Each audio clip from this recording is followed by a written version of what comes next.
players all the props or put them on blast. We don't give no hot takes, only talk facts. We're giving all our devotion, riding high on this wave of emotion, going all out, yeah, cause this is our time. No, ain't no stopping us till we reach the finish line. All in, we came here to win. We're gonna give everything. S-I-C-K on the run. S-I-C-K, sick, sick. On fire, we're ready to fight. We'll bring the house down tonight. S-I-C-K on the run. S-I-C-K, sick, sick. Playing on the car ride, play it when you lounge. X and O, you know that we can hold it down. Shout out to my man Sammy, got it off the ground. And to all the listeners tuned in right now, got debates, analysis, and speculation. This is sports talk for the new generation. You know where to find us, got a reputation. Sick Podcast, your #1 sports destination. We're giving all our devotion, riding high on this wave of emotion, going all out, yeah, cause this is our time. No, ain't no stopping us till we reach the finish line. All in, we came here to win. We're gonna give everything. S-I-C-K on the run. S-I-C-K, sick, sick. On fire, we're ready to fight. We'll bring the house down tonight. S-I-C-K on the run. S-I-C-K, sick, sick. S-I-C-K, it's the sickest podcast. Tune in for the audio, or you can even watch back. Giving players all the props or put them on blast. We don't give no hot takes, only talk back. S-I-C-K, S-I-C-K, S-I-C-K, S-I-C-K, S-I-C-K, S-I-C-K, S-I-C-K. All in, we came here to win. We're gonna give everything. S-I-C-K on the run. S-I-C-K, sick, sick. S-I-C-K, it's the sickest podcast. Tune in for the audio, or you can even watch back. Giving players all the props or put them on blast. We don't give no hot takes, only talk facts. We're giving all our devotion, riding high on this wave of emotion, going all out, yeah, cause this is our time. No, ain't no stopping us till we reach the finish line. All in, we came here to win. We're gonna give everything. S-I-C-K on the run. S-I-C-K, sick, sick. On fire, we're ready to fight. We'll bring the house down tonight. S-I-C-K on the run. S-I-C-K, sick, sick. Playing on the car ride, play it when you lounge. X and O, you know that we can hold it down. Shout out to my man Sammy, got it off the ground. And to all the listeners tuned in right now, got debates, analysis, and speculation. This is sports talk for the new generation. You know where to find us, got a reputation. Sick Podcast, your #1 sports destination. We're giving all our devotion, riding high on this wave of emotion, going all out, yeah, cause this is our time. No, ain't no stopping us till we reach the finish line. All in, we came here to win. We're gonna give everything. S-I-C-K on the run. S-I-C-K, sick, sick. On fire, we're ready to fight. We'll bring the house down tonight. S-I-C-K on the run. S-I-C-K, sick, sick.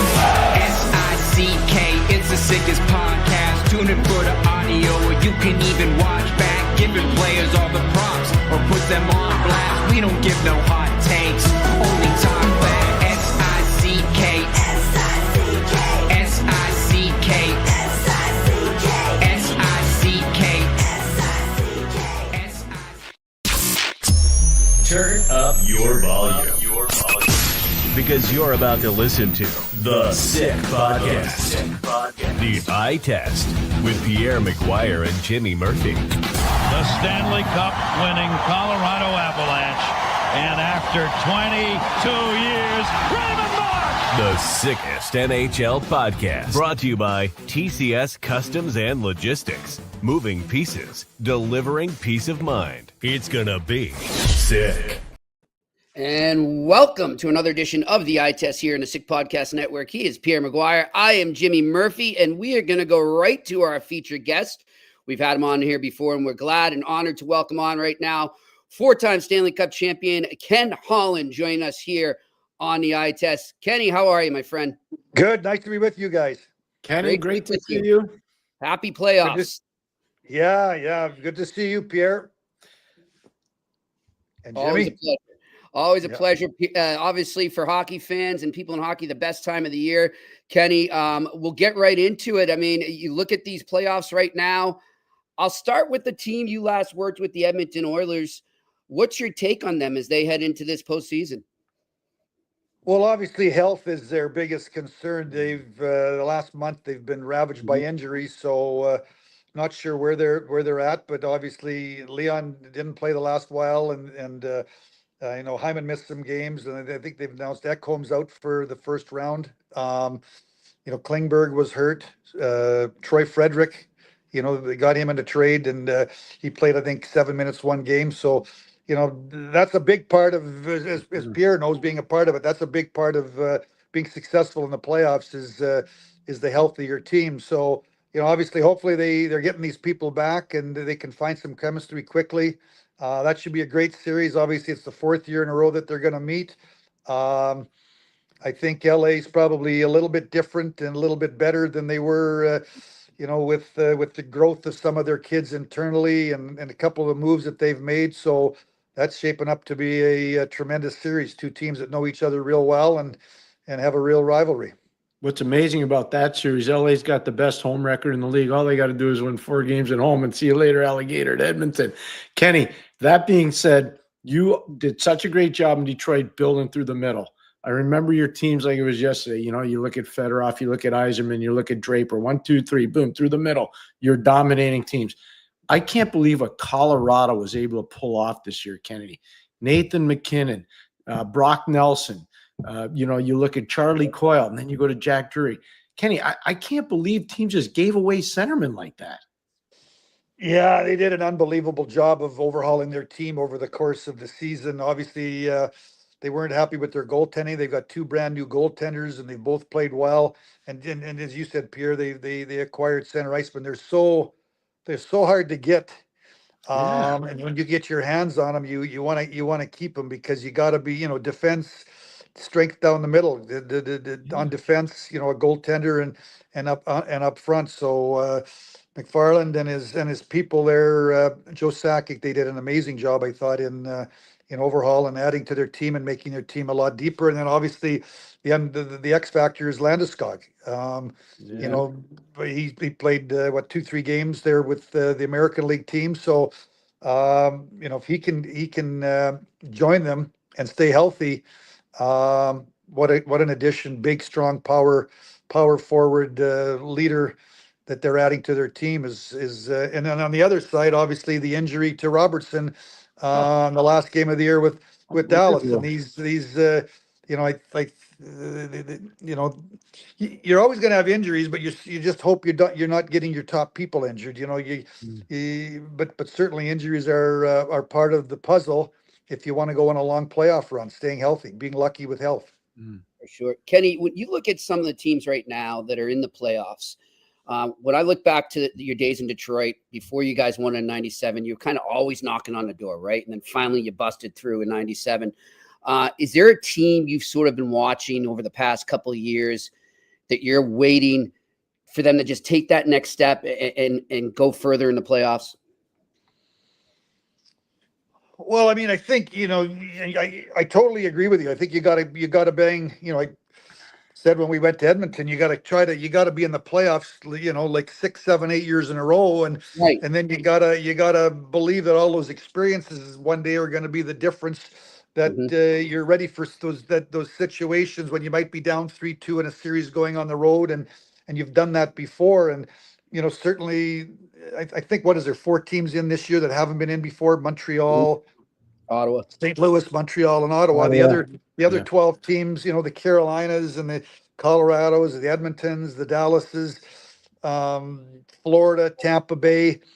They've been banging on the door, and certainly I think great job by Tree Living in Toronto with That's the one I'm and watching. Berube, the job that they did, and adding to the kind of greasy, gritty shot blocking Carlo and Tanev on the back end. Certainly, they look like they're as good as they've been in a long time for the playoffs. So.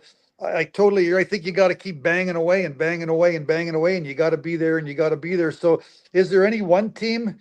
I don't know if there's any one team. There just seems to be lots of teams that are there banging away every year, and one of them is going to be the last team standing. But some of these teams are meeting in the first round of the playoffs and are going to be out in 2 weeks. That's the crazy part. That's the crazy part. It's crazy.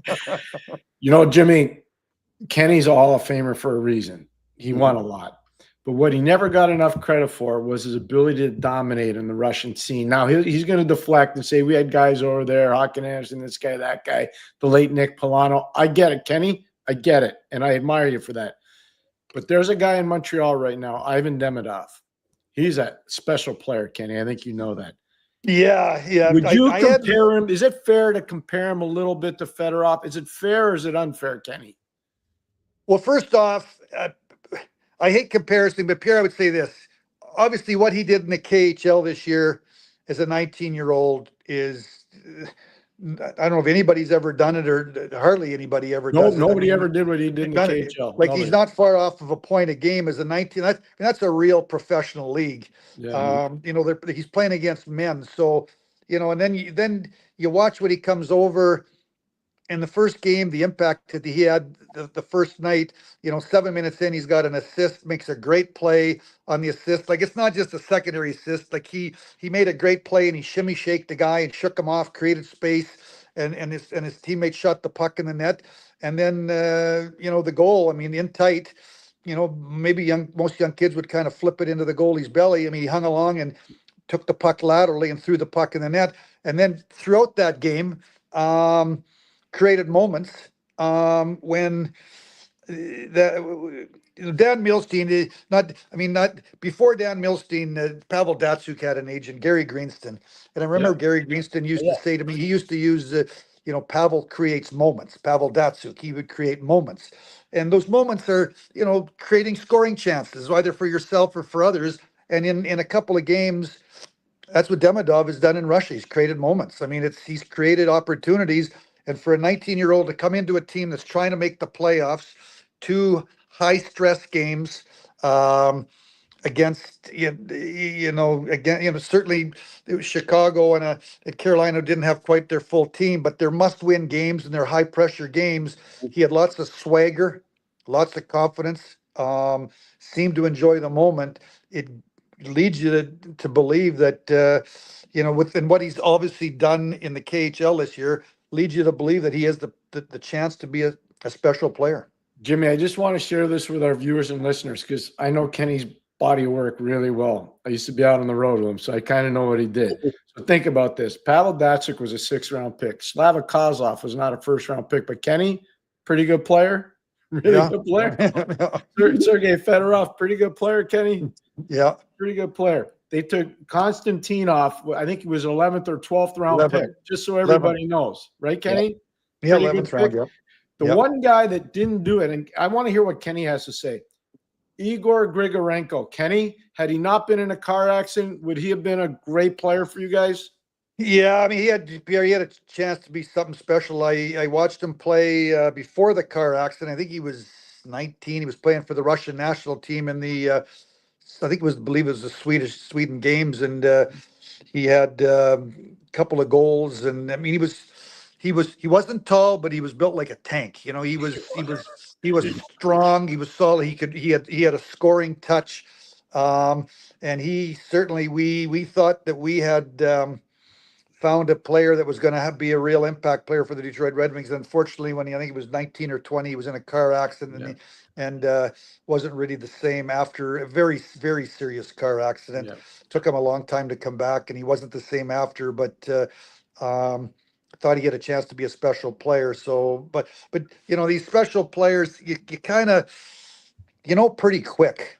Like it's a hard league, and some players become good players, and it takes them a while. They need some games, and they need some time. But when a player comes in and they impact the game immediately, there's a chance they could be special because very few people can do that quick. Yeah, for sure. True. Kenny, you mentioned the Leafs and kind of the way they've constructed their lineup there.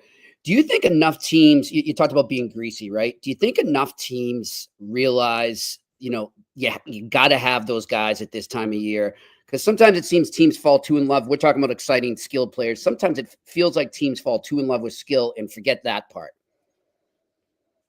I would say to you, yes and no. And I would say this to you, my experiences in Detroit, when we lost out early, and then we got Scotty Bowman in 94, and we lost to San Jose in the first round. When we won the cup 3 years later, and then the next year, 95, we lost in the finals to New Jersey. But lots of the players that were with our team in 97 were with us in 94, and they had to learn to play playoff hockey. They had to learn to block shots, and they had to learn they had the ability. It's just that they didn't have the knowledge or the understanding of how the game changed. And I so I think that in some cases, maybe a player doesn't fit what you're trying to accomplish, but in some cases it's just that you've got to try to put yourself back in that situation time and time again, so that they get more comfortable in playing playoff hockey. Because the reality is there's less space. There's more shot blocking, there's more physicality. That's the beauty of the Stanley Cup playoffs is the players in our game are chasing to get their name on the Stanley Cup, and it means there's a little bonus money, but not much. I mean, they're playing, and they're sacrificing their body. They're playing not playing for free, but they're almost playing. They're playing for history, their legacy. They're playing because it means so much to them, and that's it. Come playoff time, the intensity. I mean, the Four Nations. Look at that thing in early February, and I don't know. There was a great unknown of what that tournament was going to be all about, but you had four teams put their country's flags on, and pride comes into play, and all of a sudden, I mean, how many players got injured in that tournament because they're blocking shots and they're playing physical, and there's fights to start games, and people thought it was a friendly, like it was a friendly till they dropped the puck, and that's the beauty of the Stanley Cup playoffs. Saturday, tomorrow, it's getting ramped up. I mean, there's four teams going at it tomorrow night, and they're playing physical, and they're getting in. It's just gonna get more intense, more physical, more desperate, harder, and part of it, Jim, is that you might need to get players that fit that mold.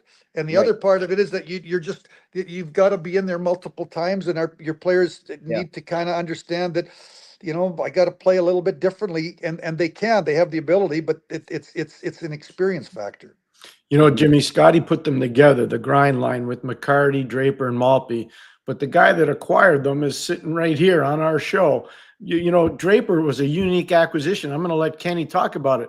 But so was Maltby. Maltby was originally drafted by Edmonton. People don't know that. They just think, oh, he's a Red Wing. No, he wasn't, actually. He was drafted by Edmonton. So, Kenny, that's the art of the deal. That's what I think really made you an amazing general manager. You could identify the art of team building. What went into the Draper acquisition? What went into the Maltby acquisition? Well, I would say to you, Pierre, that's when I'd say I went to Detroit, and I went to Harvard. It was working with Scotty Bowman and Jim Devellano for 3 years. Jimmy D had won Stanley Cups and lived what it took to build the Islanders with Bill Torrey and Al Arbor into a champion and eventually a dynasty. And then working with Scotty Bowman, who had those rings from Montreal and Pittsburgh. And what I learned from Scotty and Jimmy was what you've just talked about, is the art of team building, and the importance of your bottom six, and the importance of chemistry, and the importance of checkers, and people that aren't driven by points, but they're driven by but everybody has a little piece of the pie, and their piece of the pie is a defensive role. And I got to check, and I got to kill penalties, and I got to chip in a little offensively, and certainly. So when Scotty came and we lost the first year, in the first round to San Jose, we were slowly, he was making moves. You know, Darren McCarty was the draft pick that we took in the second round. We had drafted McGillis, a defenseman out of college. So I think he played Northeastern. Big Yep. six. We played a long time in the NHL, and he was going to sign with us, but I talked to Scotty at that time. I was the chief amateur scout. Scotty Bowman was the director of player personnel, the head coach, and Jim Devillano was the vice president. We didn't have a general manager. The team was run by the three of us. The three-headed The monster. three-headed monster. That's right, the three-headed monster, Pierre. And we would talk about and eventually kind of found out that Glenn Sater, obviously in Edmonton, had interest in McGillis, and we did the deal McGillis for Maltby, and it was a great deal for both teams. McGillis went there and played, and Maltby came, and he was a penalty killer and a checker. He's a guy that scored 50 goals in junior, but he wasn't going to score in the National Hockey League, and he's an agitator. Especially come playoff time, he'd get the other team's best players on their edge, and he would rub them the wrong way, and he wouldn't really fight. He would kind of turn the other cheek, and you wanted him to drop his gloves, and you wanted to beat him up, but he just agitated you. And then, actually, Doug McLean is the guy that's really responsible for Chris Draper. Jim Clark was one of our pro scouts out in the Maritimes, and Draper was playing, and Winnipeg didn't see any real plans for him, and we got Chris Draper for $1, the best dollar that the Detroit Red Wings ever spent. And Drapes is the chief amateur scout that he's still working for. And then, and Scotty could see some chemistry, and he brought Joe Kosher. I remember one time with Scotty, I think it was about November of that year, went to watch a senior game. And Joe Kosher was playing senior pickup hockey. We were scouting pickup hockey, and we had to wait. For some reason, we had to wait to December the 1st. I think the rules. I think after December 1st, you didn't have to put these guys on waivers. So I remember Scotty, and we went to a pickup game of old timers, and I thought, holy cow, we're really looking through digging under the rocks now. And 10 days later, we signed Joe Kosher. So between Joe Kosher and Kirk Maltby and Chris Draper, and we had Maltby. We had 4 guys who could play on the third line, and then physical, strong. Joe's big and strong. Maltby's strong. McCarty wasn't a heavyweight, but he was a top. Second. He could fight, but he could drop with the big guys. Drapes could skating and could brought energy, could fly around and kill penalties. And certainly when you win championships, you got to win championships because you're best players and you've got stars and they produce. But you've got to have, you need those glue guys, the guys that they're sort of unheralded. They're under the radar, but you don't win it without them. I think back to certainly when Tampa Bay won a few years ago, and they had that third line was Gurdy, Goudreau, Yanni Gourde, Gurdy, and Coleman. Yeah, I mean how important they were to that team winning the Stanley Cup, and I think that's why at the trade deadline you see so many teams trying to acquire bottom 6 forwards. You need some depth because you get injuries, but you're also trying to see if you can bring in some different dimensions for your coach to try to find a little better chemistry or the right chemistry for your bottom 2 lines. Hey, Jimmy, just before Kenny gets off, I talked about Pierre McCarty being tough. I want all our viewers to go watch the YouTube when he goes around Yanni Niinema. It's Philadelphia, Detroit. It's a highlight goal. Yep. It's one of the best goals you'll ever see from a depth player in a Stanley Cup playoff game. Yeah. Hey, Kenny, that was pretty special. Yeah, 1997, right in Joe Louis Arena. Yeah. I don't think the Joe's ever been louder than that, eh? I mean, that was. Oh. No, Jimmy, it's been pretty loud. Kenny's been spoiled. It was a pretty special place. Yeah.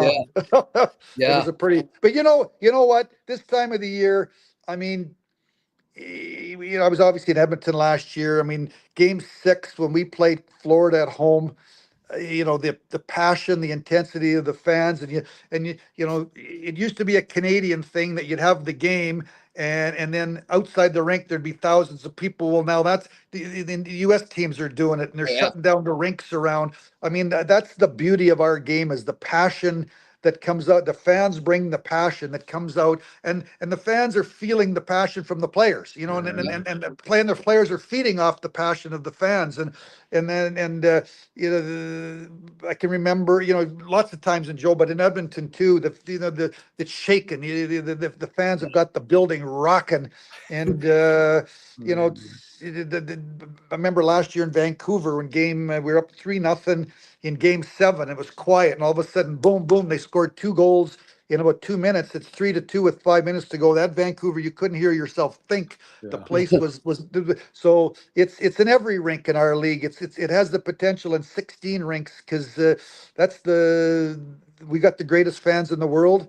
And when our game is going 100 miles an hour, and there's physicality, and you're sitting on your edge, it's the best time of the year. The next 2 weeks, the whole Stanley Cup playoffs are unreal, but the next 2 weeks, when you got 2 games Saturday and 3 games on Sunday and 4 games on Monday, and you're going from game to game to game, it's our version of the NCAA basketball tournament, I guess, but it's obviously on way longer of a time frame. So it's going to be starting tomorrow night. It's an unbelievable time for hockey fans all over. Jimmy, do you think that he could be running a team? I do. I do. I do. I can name a few. I won't put Kenny on the spot. You're an old guy that can't run a team. Oh, yes, you can. Oh, yes, you can. We'd love to see you there again. I got lots of energy. Oh, yeah. It's the greatest time of the year. He played for one of the elite coaches in the American Hockey League, the great Bill Dineen. Just so you know. One of the most, right, Kenny, in Adirondack? Yeah. One of the most Actually, Bill Dineen, in 1985, I finished my second year in Adirondack Red Wings. Bill Dineen was my coach, and it's crazy the way it goes. We lived in an apartment complex, and he lived across the street. So whenever we go on road trips, because I had kids, a boy in 81, girl in 83, girl in 84 born. So we had 3 little ones. So we go on the road. I have to leave my vehicle behind. So my wife, in case she had to go somewhere, doctor's office or both for food. So I would jump in a car with Bill, and we would drive half an hour down to the rink. We'd go from Glens Falls, New York to Springfield or wherever we went. And then we'd come back home. And then, so I'd have a half an hour with Bill there and a half an hour back, and just talking hockey, and built up. He's living across the street, and his wife, Pat, babysat for us the odd time. If I want to take Cindy out for date night, Pat would have come across the street and babysit. And then, so that year my contract was up, and I went home, and it's May of 85, and I can't get a job. I don't know if you've heard about the story, the vacuum cleaner story, my vacuum cleaner story, Jim. I don't know if you ever heard. I haven't. No, I want to hear it. I'm living in the basement. Cindy and I are living in the basement of my parents' house in 1985 with 3 kids, born 81, 83, and 84. I got a job at the liquor store. My wife got a job at the hospital, and we're looking for a place to rent for the summertime. And while I'm home, it's the phone on the wall where you got the rotary. The rotary phone. It's a difference, and there's the one phone in the middle. So we'd be at supper, the phone would ring, and I'd go stand there, and I'd be talking. Yep, my age would come. Yeah, yeah. They hang up, and my mom would say, "Well, it's my age, and he really hasn't found anything, but he's going to the Memorial Cup." So one day I come home from the liquor store working, and my mom's waiting for me. And she says, Ken, Cindy, you're my wife. She's gone up to the Lakeview pool with the 3 kids. She wants you to put your bathing suit on and go up and join her at the kiddies pool up at Lakeview. It's about 95 degrees and beautiful day. So I go downstairs. I come up with my bathing suit on and my T-shirt. I come on. My mom's at the top of the stairs. She says, Ken, she said, it's June now. Like, you haven't got a job in hockey. She says, what are you going to do if you don't get a job in hockey? And I said, well, Mom, I think I'm going to go to school. I said, I like numbers. Maybe I got to, my mom said, Ken, you got 3 kids all under the age of 5. You're 29 years of age. You got to put food on the table. And she brings out the Vernon News. And the Vernon News, there's an ad, Electrolux vacuum cleaners are looking for a salesman in the area. There's an 800 number. And she Wow. says, I called the number, the job's open. She says, Ken, you got the gift of gab. She said, you know a lot of people in Vernon. And she said, it's the best vacuum cleaner on the market. I've had it my entire life. And before she says, I'm gonna buy your first vacuum. She said, I'm your first sale. I said, okay, great. So then before I could say anything, she says, I talked to Grandma Eastbrecht, who was my mom's mom, lived 4 doors down. She says, my Grandma Eastbrecht is going to buy your second vacuum. I thought, oh boy, I've sold 2 vacuums. I said to my mom, any idea the status of Aunt Emma's vacuum? She lived 2 doors down. And my mom said, Mom's oh, your age. she's family. Family takes care of family. I'd even called the 800 number. I'd sold three vacuums. So I thought, so I was kind of on a high. I had a job. I was on a high. I went up the hill to the pool, and I went there, and Cindy was there, and I told my wife, I said, I think my mom's talked to me. I think I'm going to do sell vacuums. It's, I know a lot of people. I got a gift of gab. And I said, it's a good product. And my wife said, you're not selling vacuum cleaners. You're going to school if you don't get a hockey job. 2 days later, the phone rings. It's Jim Devillano. They're looking for a Western Canada scout for the Detroit Red Wings.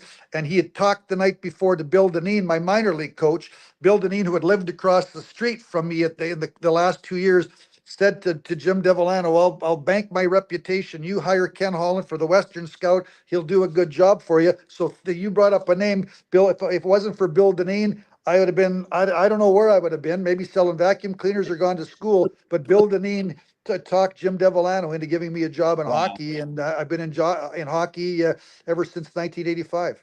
I brought up Bill Dineen because I kind of knew that story, but I also just wanted Kenny to be able to talk about it because it humanizes somebody. It shows you how hard the business is. Yep. I have a good Bill Dineen story for you. Scotty and I are coaching in the 92 All-Star game in Philadelphia. Bill Dineen's a head coach of the Philadelphia Flyers. So I just finished practice with the players. You know, at the All-Star game, Kenny, not a lot of practicing. You just go out there, get the motions going, and get off. So I'm walking in. Rick Keogh and I are walking in the coach's room, and there's the great Bill Dineen. He says, Pierre, can I see you for a second? You know how he talks, he's always happy and bubbly.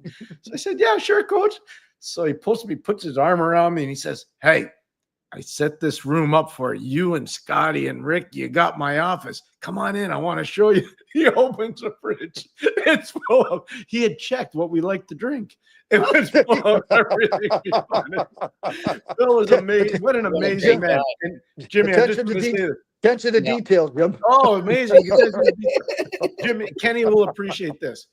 Bill Dineen, I met him one night at Pat Russo's dugout in Glens Falls, New York. Oh, Kenny. yeah. I met him at Pat, and we had such a nice night. It was such a I've been there I was there a few times in my day. I know you were. Yeah. But it's a great time of the year, isn't it, guys? Oh, The yes. Stanley Cup We're playoffs so starting excited. tomorrow. Yep.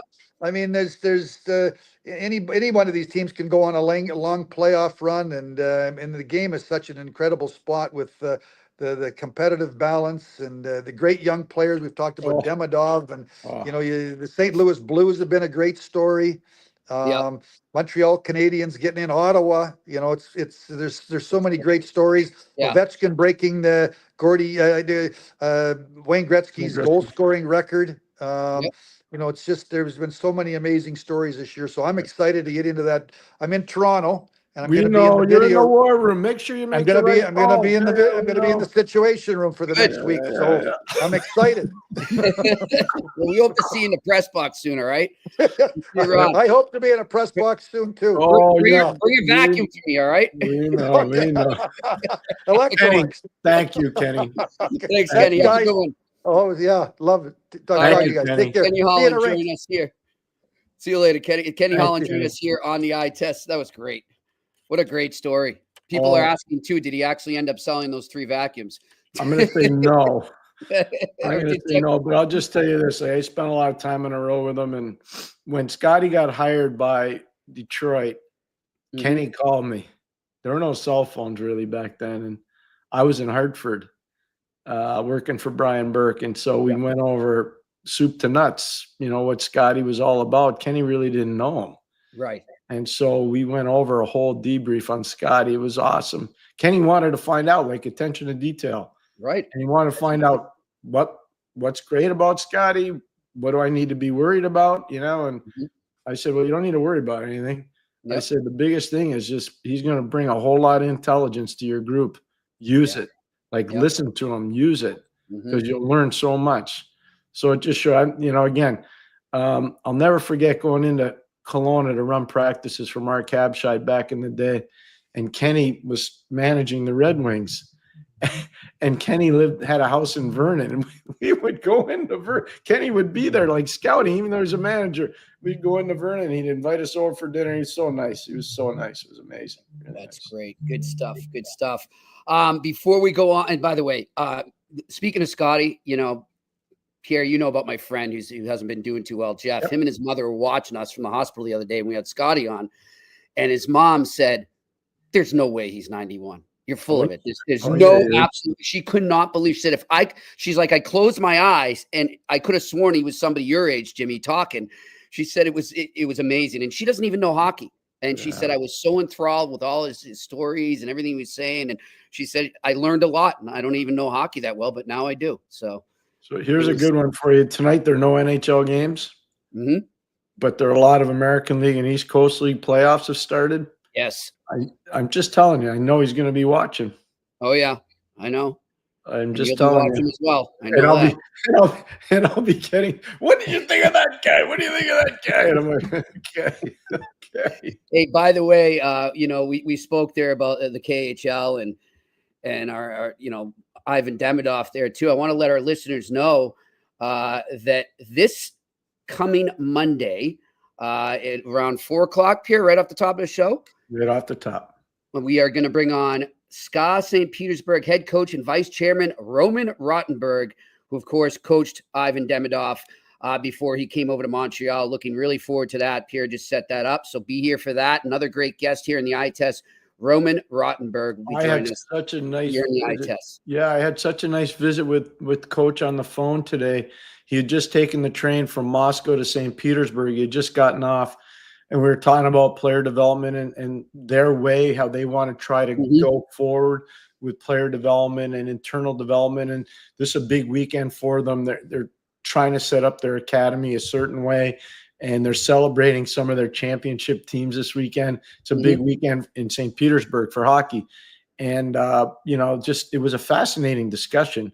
And I think Coach Rottenberg is tremendously powerful in terms of his vision for the game, how he holds players accountable, what he's hoping they're going to be able to do down the road. They're really trying to build a youth academy where they're getting, believe it or not, 7, 8, 9-year-olds into St. Petersburg to try to help them, in terms of development. And I thought it was fascinating just to hear him speak about what's going on and just with their program.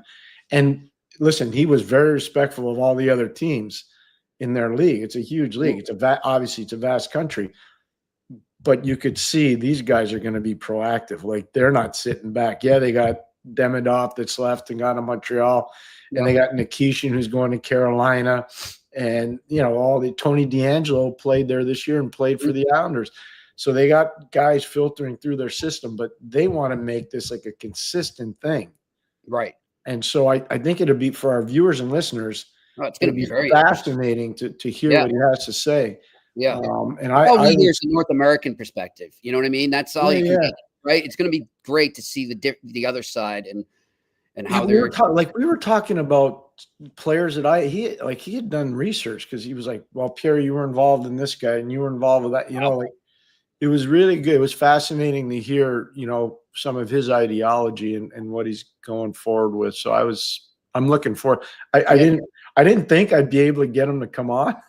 Yeah. And I just said, hey, by the way, I got a podcast, and would you like to come on? He goes, oh, I know about the podcast. Yeah, he's already watching it. Yeah. Goes, of course I'll come on. He's probably watching now. It's probably late, but he's probably watching now. But like I said, he was on the train. It's unbelievable. He was on the train from Moscow to St. Petersburg. And I don't know our timing was, because he texted me. He said, let's talk in an hour. So I call him in an hour. Like, it was 11:38 our time, or 1:30. I forget. And he said, I'm just getting off the train. I'm really sorry. I said, no, it's okay. I'll call you back. No, let's talk now. So it was good. Oh, good. I wanted to, Pierre, we can ask him this, but you might already know. we were talking to Kenny just now about how the playoffs is such a different animal and how you have to identify players when you're building a team that can get to that physical level and that grinding level. Are they looking to do that more too, you think, over there? I do, but one of the things that stood out in our conversation, he's identified teams in their league that are playing really tight checking without a lot of creativity, because there's certain teams in their league that have a lot of good players. So they got the other teams, the weaker teams, try to shut them down. He wants to be the team that's offensively gifted. He wants to turn his guys loose. Okay. So his level of what he's talking about is a little bit different. Like he doesn't want to be. He's thinking more 80s Oilers. Yeah, he doesn't want to be the 95 Devils. Okay. Like he'd like to win like the 95 Devils. He doesn't want to play like them. Do you know what I mean? So I think there's a happy median there. I do. I think there's a happy. It's like Kenny. Yeah. Look at the Red Wings had a style. They could light you up. Yep. You think about it. Eiserman, Federer, 1-2 punch down the middle. They, going out and getting Shanahan, Slava Kozlov. Look at some of the guys that scored there. Dino Ciccarelli. They were ripping people apart offensively. Yeah. People forget that. But it wasn't until they got those grinders that they really. Well, there was a combo. The grinders are a good point. Blended well. But the thing that really changed a lot there, getting Scotty and the brilliance of Scotty to create the Russian five. Yep. Oh, for sure. The Russian five. They control Larionov and Fetisov. People don't realize, especially younger people, Slava Fetisov was an amazing player, Jimmy. Oh, yeah. You never saw him in his prime. Trust me. He was as good as there was in the world for his position, defense. Oh. And Igor Larionov, who I'm blessed to call a friend, Igor was at another level. Yep. He was at another level. Like his ability, it was almost like he was a midfielder in soccer who could control the entire tempo of the game. Like he was a magnificent talent, unbelievable talent. No, Pierre, I've said it to you many times. They were my second favorite team growing up. I got into the Red Wings probably around 93, and I saw those teams mature. And I always remembered that in the back of my head. And when I became a reporter, when I'm trying to strategically look at teams that are coming that might be challenging for the cup. Yeah. And that's why I was asking Kenny about that. It's just you can see teams, you got to lose. You got to suffer to get to the top. And you look at that 96 Red Wings team, Pierre, that lost to Colorado. If they don't lose that series, I don't know if they win in 97. It was a stepping stone to get there. So, like, people forget, too, Dougie Brown got added to those teams. Yep. They had some grinding guys that came in. I was around them a lot. The 95, I was still coaching in the league. But Scotty had called me, and I had gone down to the final in Jersey just to be around him and talk strategy and stuff. But I was working in the league, still coaching then. And then 97, I just started on the radio in Montreal. But there was no conflict of interest then. I could help. Good stuff. Good stuff. All right, let's get to our sponsors, and then we're going to do our Betway with our sick pick of the night. Well, there's no games tonight, but I'm going to give you my picks. There are games tonight. You're just thinking about one league. There are a lot of games. Tonight. Yes, I know. Good call on that. You can bet AHL for sure over at Betway. You can bet any league you want. Yep. All right, let's talk first about TCS Customs and Logistics. Unlock the full potential of your shipping operation with TCS Customs and Logistics. From around the corner to around the world, flatbeds to air freight, customs clearance to drawback consulting. TCS is a one-stop shop for all things transport, moving pieces and delivering a peace of mind. For a no obligation customs or freight quote, contact sickpodcast at shiptcs.com. Again, that is sickpodcast at shiptcs.com. All right, let's tell you about Betway right now. And of course, you can go there right now. Right there with the QR code right in front of you. If you're watching, you can sign up for a new account. And with that new account, you will get credit up to $200 on your first bet, even if you lose. Or if you're not watching and listening, go to the website, go to the details section and create an account there and get that credit right there. It is only available for new customers, not available in Ontario. Terms and conditions apply. You must be 18 plus and always bet responsibly. Let's go to our Stanley Cup playoffs Betway sick pick of the night. It's time for Sick Picks, brought to you by Betway. All right, I want to pull it up right now, guys, if you can. We got a great bracket going on. Everyone listening and watching, I'd love for you to join. I'm already in there. A lot of our Sick Podcast employees and colleagues are there as well. You can go right there, sign up, check out my Twitter feed at Murphy's Law 74. I've got all the info right there. You just click on the link and get in there. And here's what I'll show you. Instead of just listening through, and I'm going to throw it right up here. There are my picks for the Stanley Cup playoffs. That's my bracket. For the Canadians fans that are already coming at me on Twitter, I mean, come on, I have you going on a Cinderella run to the conference final. I think that's pretty good. Why are they coming after you? Why are they going after you? I can't believe you're letting us lose to the Leafs in your bracket.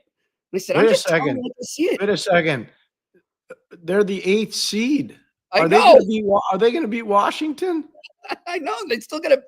Okay, So let's just calm down. Like, nobody's more bullish on the Canadians than Jimmy and I. So go easy on my partner. But I'm just telling you right now, you think you're going to beat Washington? Yeah, that's no lead. I hope you're right. You're right. Yep. But I look at it there. My final, I love the Avalanche and the Maple Leafs to make it. And I've got the Toronto Maple Leafs winning their first Stanley Cup since 1967, breaking the curse. Pierre, if that is on the verge of happening, we need to find a way to Toronto and be doing a. We'll call Keith Pelly. We'll call Keith Pelly. That's not a problem. We need to be there. Jimmy, I'm gonna tell you right now. Usually, I don't pick. Yep. I have the same final as you, but I have a different champion than you. You have a different champion, okay? And I have the same final as you. Yep, I like it. And Colorado. Earlier in all these series, I got a lot of different teams than you do, but I had the same 2 in the final. Do you think I'm overrating the Kings there, Pierre? With that run right there, I have them going on. Nope. I do. I think the Kings have a good team. They're ready to make a little run. So we'll see what happens there. I know you're with the Blues on me, I would imagine. I am. Yep. All right. So, but I know you don't like making all those picks because you got. No, but I had to. I was doing something which I really had a lot of fun doing. I was on CBS Sports today. Oh, cool. At 2:30, and they asked me to do a bracket kind of like what you did. So I did it. I wasn't really in a rush to do it, but I did it just because I wanted to be a good teammate. Yeah. So we're very similar. Our finals similar. Okay. There are a couple that are a little different. Yep. But I think the one that I was really, really iffy on, Pierre, was New Jersey and Carolina. I know. I can tell you right now, I picked Carolina. Yeah. I mean, I think obviously they're the favorite going in, just because of how banged up New Jersey is. But I'm not sold on Carolina. No, I think the goalie. Listen, right from the start. Yep. Don't take it personal in Carolina. Please do not. No. I said from the time that Eric Tulsky got hired, this is a referendum on analytics. If it works, I will say good for them. It worked. If it doesn't work, we'll see. I'm with you. All right. Well, listen, let's get to our Q&A because you have to cut short yesterday. So we're going to get them all in today. We're going to start off with Tim G asking, with David Savard announcing his retirement after this year, will the Habs look to bring another veteran in or depend on young defense next year? I think they look to bring another guy in. Well, maybe too, but I don't know if they'll be able to. We'll see. And if not, they'll stay in house. It's fine. Yeah. It's all good. Getting Carrier was huge. Yep. Getting Carrier was huge. And by the way, regardless of what happens in the playoffs, congratulations to David Savard on an amazing career. He really became a valuable part of that Tampa team, and he's become a valuable part of the team in Montreal. He was a good player in Columbus too. Oh yeah, for sure. All right, next question. Ethan Russell, do you see Jared McCann available for a trade? Do you view him as a first-line center? Very inexpensive. There is a team in New England that should go after him if possible. Last time I was with Jared McCann was at Ryan Donato's wedding. He's a gentleman. He's an amazing kid. Do not see him as a first-line center, and I do not see him being available. Okay, next question. Alex Ivanowski, any similarities between the way Kurt Maltby used to play and Andrew Shaw when he's with the Blackhawks? Oh, Andrew Shaw, I remember him. Very, very similar. The only difference is Maltby was an elite skater. Shaw had to work hard to get around the rink. I'm a huge Andrew Shaw guy. I'll never forget, I used to go in there to do Sunday afternoon games, and I always ate at the same steakhouse in Chicago. And Andrew would come in with one of his teammates, and we'd sit right next to one another and tell hockey stories. I'm a big Andrew Shaw fan. I like him a lot. Great kid. Really, really good person. Dignified career. Unbelievable career. He was not as good a skater as Maltby. Maltby was an elite skater. All right. Next question. Juice underscore 031017. If the Stars get eliminated by the Avs, does Peter DeBoer get relieved of his duties? I don't hope think we not. really want to think about that or talk about it. Juice, I appreciate the question, and it's valid. But I don't see that happening. Not with Jimmy Nill. No, I don't see Jimmy doing that. I'd be shocked. Look, they don't have Jason Robertson. They don't have Miro Heiskanen. They're going in, even though they've got good center icemen, they're not better than McKinnon, Nelson, Coyle, and Drury. They're not. Yeah. They're not. I think that's one of those teams where we're talking about teams knocking on doors, and then they have to go out and make one or two final moves to get them over the hump. That's a team I see to watch in the offseason that will be looking to do that. So wait a second, though. I'm going to interrupt you with respect. Yep. What are the Texas Stars? What are they doing? Well, they've got guys. They got a lot of guys. So I don't think they're going to have to go too far outside. They can keep it internal. Yeah, they got a lot of guys. You don't think they could use a bottom six veteran that's won with a cup ring? Starting with Justin Ritzkovian, who was one of the top rookie players in the American Hockey League this year. And I'll go down the line with all their prospects. That's where people need to chill. Okay. They don't know these other players. They got a lot of stuff internally. Dallas, they got a lot of stuff. All right, next question. Energized. Who on Ottawa has to be an X factor in order for them to win this series? I'm thinking Stützle needs to crank it up a notch offensively and match the Leafs' top dogs. I just say straight out Allmark. That's it. I like the Allmark one. I'm going to say Tommy Shabbat because what's going to happen is they're going to go after Sanderson. Sanderson's playing in the one hole. They'll go after Sanderson, but good because if they control him, they control a lot of the game. Tommy Shabbat's going to have to be an X factor player. He's going to have to pick it up. All right, next question. Randy Workman, how much pressure on the Oilers to get at least to the conference final? Tons, Randy. Tons.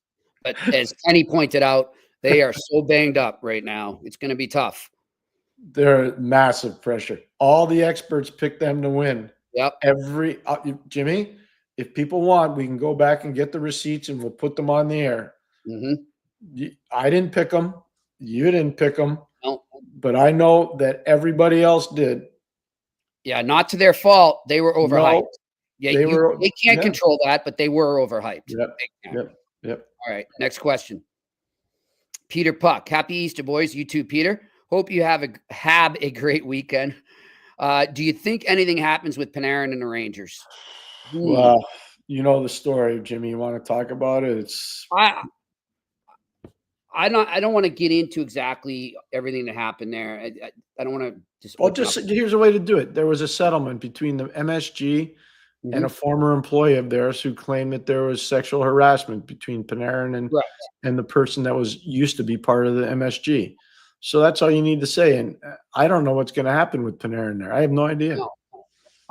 I just think it's given everything that's been going on with the Rangers. It's just continuing to snowball there. That's all I'll say. Like here's my question, Jimmy. This happened a while ago. Okay, I was going to ask that. I didn't know if that was proper to go there. This happened a while ago. How'd all of a sudden it get breath in society? Where'd it come from? Right. That's I think a especially when people have to sign non-disclosure forms. Yeah. So I want to know where it came from. Like who put it out there? And I think, Pierre, now that you've said that, I think that is a byproduct of the environment around that team right now.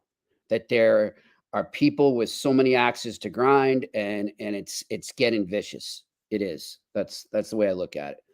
All right, next question. Ethan Russell. He did.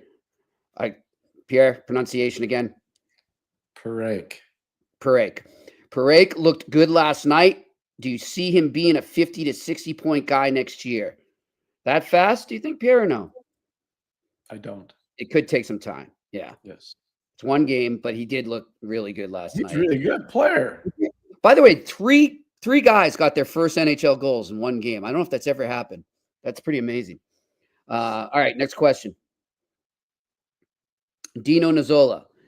Is it reasonable to believe, even if Montreal gets a 2C next year, that the Habs will take a step back as a result of replacing various veteran players with younger players?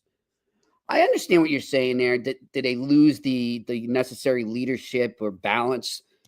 Could be. I think it's It's a valid question. I don't know. I think it's fair. I do, but I think they'll get a second center, and I think those veteran players that will be leaving, they'll find a way to replace them. Like I mean, the experience a lot of these guys are going to get in Laval this year is massive. Mhm. You know, Owen Beck's part of that. Florian Jackeye is part of that. Luke Tuck is part of that. There, you know, potentially Joshua Roy is going to be part of that. Yep. I still think there's a lot of guys internally that'll be able to replace some of the older guys. You know something, as you're talking there, Pierre, that I'm thinking too. We talk about how much this is going to help these players on the NHL roster and EAHL roster going in a playoff run like this, whether it's one round or more.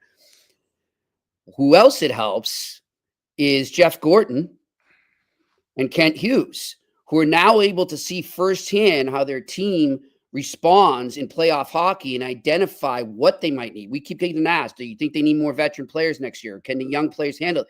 They're going to get to see this firsthand, how that current roster reacts and maybe what they do need in the offseason to take that next step. So when people ask if are they going to regress, I don't think so, because I really trust this management team, and I think they're going to learn just as much as the players. Great point. All right, next question. Juice_031017. How much did the Jacob Trouba trade shake up the Rangers locker?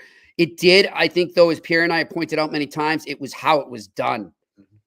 It was how it happened that shook it up more. Guys get traded. It's part of the game, and it's, you know, it's a business, but it's how it was handled. That's the vitriol in the newspaper wasn't appropriate, and it was coming from inside the organization, and it bothered a lot of guys. It bothered a lot of guys. A lot of trust was lost. That's what we'll say. All right, next question.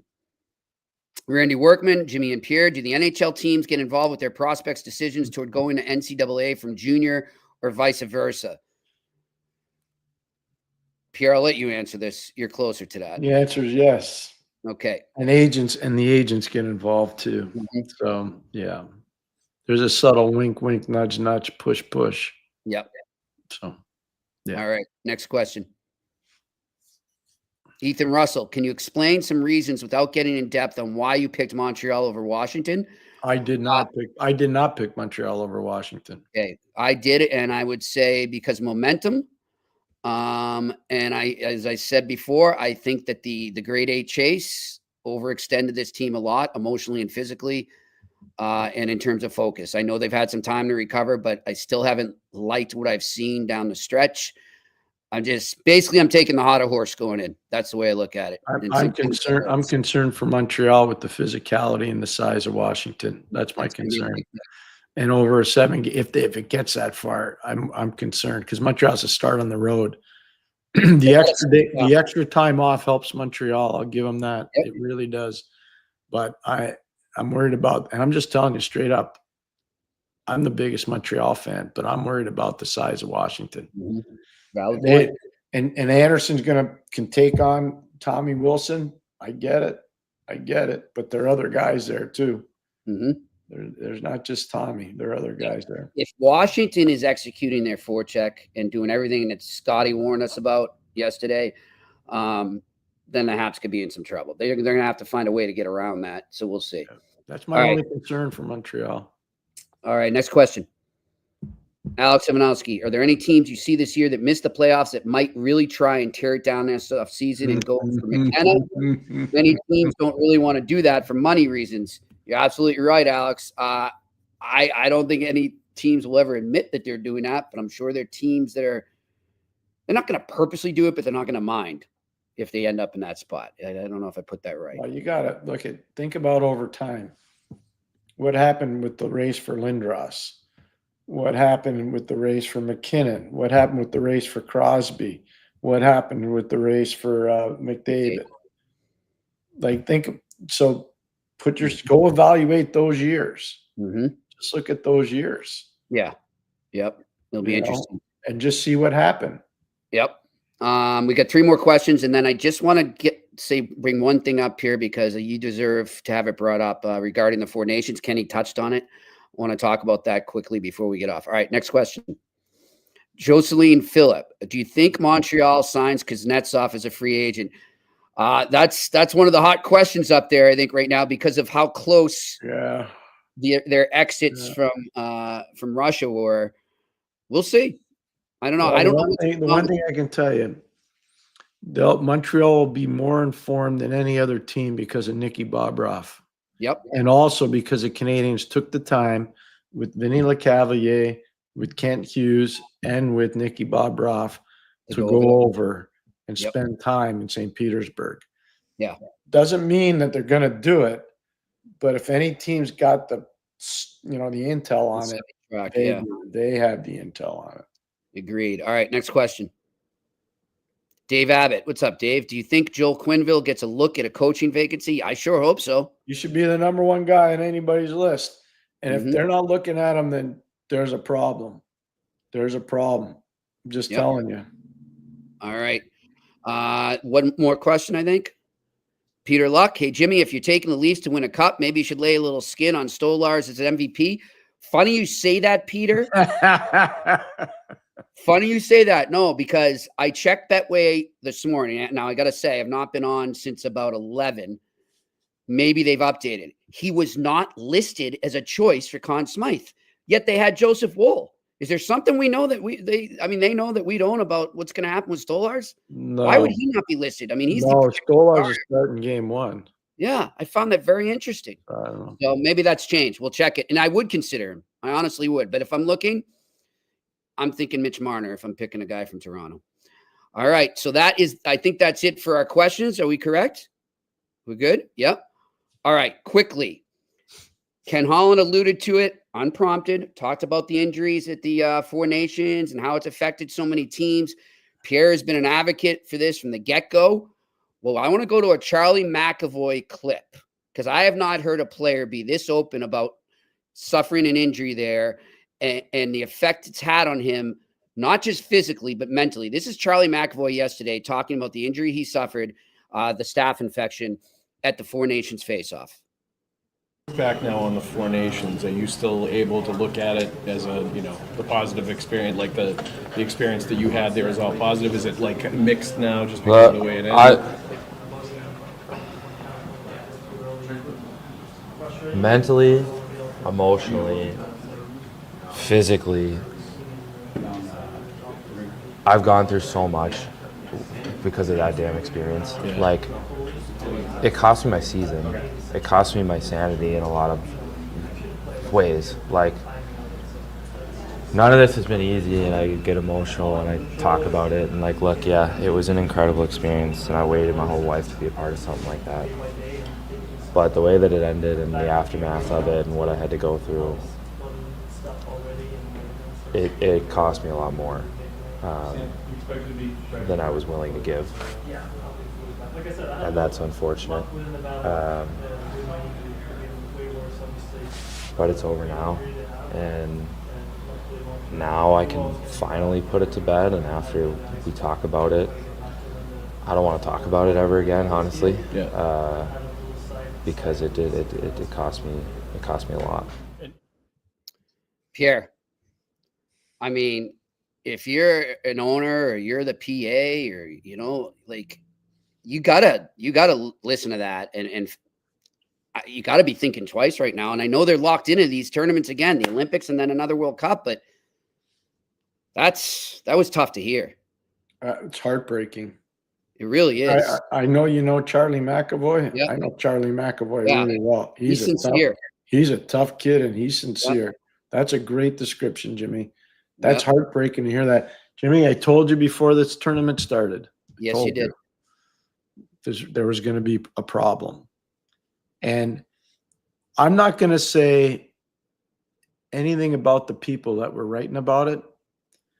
The problem is most of those people are writing about it had never, ever coached or played through a season in the NHL. They've covered it, but they've never coached or played in it. And they don't understand the mental and physical process that these guys go through every single day. Yep. And I know people at home don't want to feel sorry for them, and I get it. You got 3 kids. You got to pay a mortgage. You got to pay a car. Listen, I get it. I have to do that too. So I understand. But I'm telling you, I've also been on the other side where what these guys go through every day. Yep.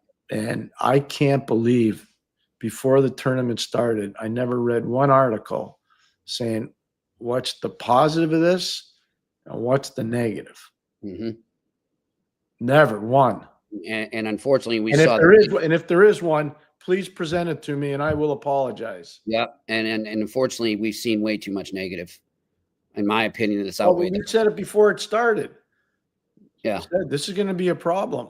I mean, look what Kenny said there too, Pierre, when he spoke to us, when he mentioned it. He said how they just snapped it, their momentum level, their excitement level went right up in the middle of the season. You're asking these guys to do that. And then all of a sudden you're throwing them back into a season. It's just, this is why you play the Stanley Cup at the end of the season. You know, it's one of the most amazing things is to see the kids that go play World Junior. Okay. Mm-hmm. Great point. Especially if they get to the final and then see what happens when they come back and how long it takes for them to adjust. Yep. Ask Macklin Celebrini. Ask Lane Hudson. Ask Charlie McAvoy. Yeah. Ask Matt Grzelcyk, who got cut the day before the last game or before the first game of the World Junior in Russia. Ask them. Mm-hmm. That's hard. So then when I see that and know that, and I'm thinking, okay, these guys are going to play in what? 4-nation tournament, and they're going to up the ante up, and then they're going to come back and play in the NHL in a condensed schedule? No, I don't think so. No. That's why I said what I said before, and I was not trying to be negative against the league or against anything. You were being I was telling you what was going to happen with the injuries. Yep, and you're right.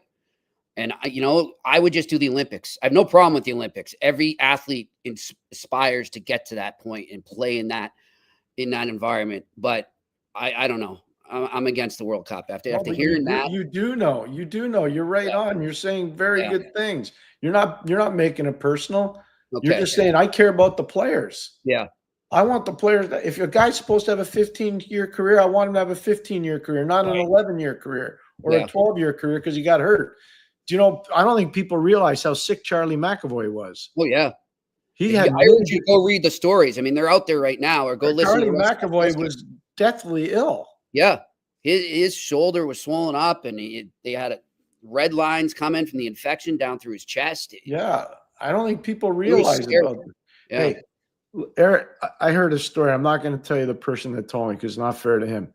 When Eric Lindros got hurt in Nashville one night, if it weren't for the trainers of the Philadelphia Flyers, they stayed overnight, had they not stayed overnight in Nashville one night, and this is a regular NHL game, and he had gone up in the air with the team, let's say they were flying to St. Louis, which is about an hour flight from Nashville. Yep. He could have died on the plane. Yeah. The trainer saved them because they stayed overnight. Yep. So, but that was not that I want to see that happen, but that was in a game. You don't need these tournaments that don't count for the Olympics. Yes. Tournaments like the World Cup, 4 nations. I'm sorry. Now that you're starting the Stanley Cup playoffs, does anybody even know exactly about the 4 nations? Like, right? Really? Oh, so it went to overtime. Who scored the overtime winner? Oh, yeah, the McDavid guy.